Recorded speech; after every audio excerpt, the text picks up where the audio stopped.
Менің депутаттық сауалым Қазақстан Республикасының премьер-министрі Олжас Бектеновке. Бүгінгі депутаттық сауалым қарғын су қара шаңырағын ағызып әкеткен ағайынның арызы.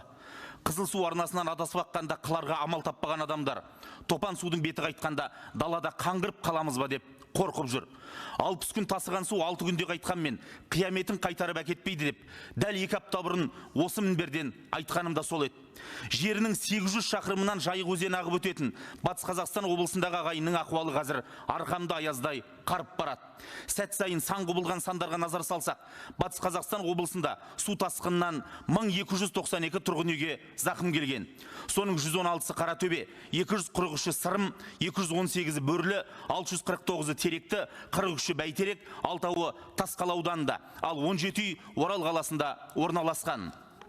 Су астында қалған үйдің сыз тартатына, қабырғасы көгеріп, көпшілікті күркілдеген көк жөтелге душар қылатыны сараптамасыз-ақ саналы адам түсінетін дүние. Батыс Қазақстан облысындағы тағы бір күрделі ахуал саяжай мәселесіне қатысты. Деркөл, Шаған және Жайық өзендеріндегі су деңгейінің көтерілуі салдарынан 14.839 саяжай учаскесін су басқан.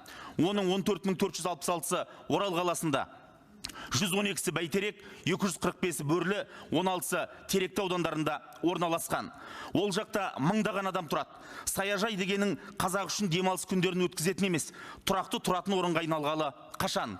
Соның өтемақысына қатысты түсініспестік әлі тоқтамай тұр, бұл өкінішті жағдай. Өйткені ағынды судың астында қалған саяжай иесіне қанша ақша беріледі, немесе қашан қай жерден басқа үй ұсынылады, бұл деректер әзірге орталықтандырылмаған. Ақпарат жұртқа жедел жетуі шарт еді. Тасқын су тосыннан келгенде тосып үлгермеген мыңдаған қандас қазір Батыс Қазақстан облысында сең соққан балықта есеңгіреп қалды. Олардың әкімдікке барып, жанайқайын жеткізгенін дүйім жұрт көрді. Сондықтан онсыз да қарғын судың салдарынан қара шаңырақсыз қалған азаматтардың заңды талаптарын уақытылы орындауымыз қажет. Себебі мемлекет басшысы айтқандай, салаға жауапты шендер жауапкершілік алудан қашып жүргенде ел ертең қақаған қыста қатып қалады. Нақты ұсыныс талаптар. Бірінші, су астында қалған баспана мен саяжайларды бағалауы тиіс комиссия жұмысын бірізге келтіру керек.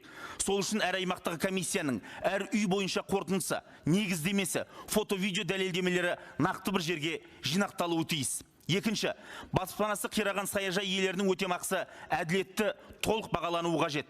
Үшінші, әр үйдің, саяжайдың, техника мен төрт түліктің өтемақысы қашан төленетіні әр қорытындының ішіне жүктелсін. Ол ақпараттармен барлық азаматтың танысу мүмкіндігі болуы шарт.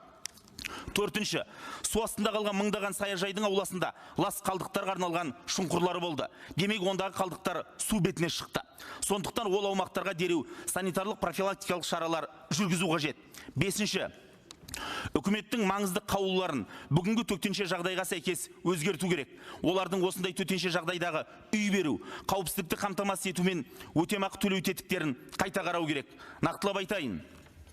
Төтенше жағдай салдарынан тұрғын үйсіз қалған азаматтарға тұрғын үй беру қағидаларын бекіту туралы Қазақстан Республикасы үкіметінің 2014 жылғы 21 қарашадағы нөмірі 1222 қаулысына өзгеріс енгізу керек. Және жеке тұрғын үй қорынан жалға алынған тұрғын жай үшін азаматтардың жекелеген санаттарына төлемдер тағайындау және жүзеге асыру қағидаларын бекіту туралы уәкілетті министрліктің 2022 жылғы 8 ақпандағы нөмірі 60 бұйрығына өзгеріс енгізілсін. Дәл осы қаулыларға қатысты өзгерістерді мінекей толықтай құжат түрінде дайындадық. Дәл осы сауалмен бірге жолдайтын боламыз. Құрметпен Аманат партиясы фракциясының мүшесі депутат Нартай Сәрсенғалиев.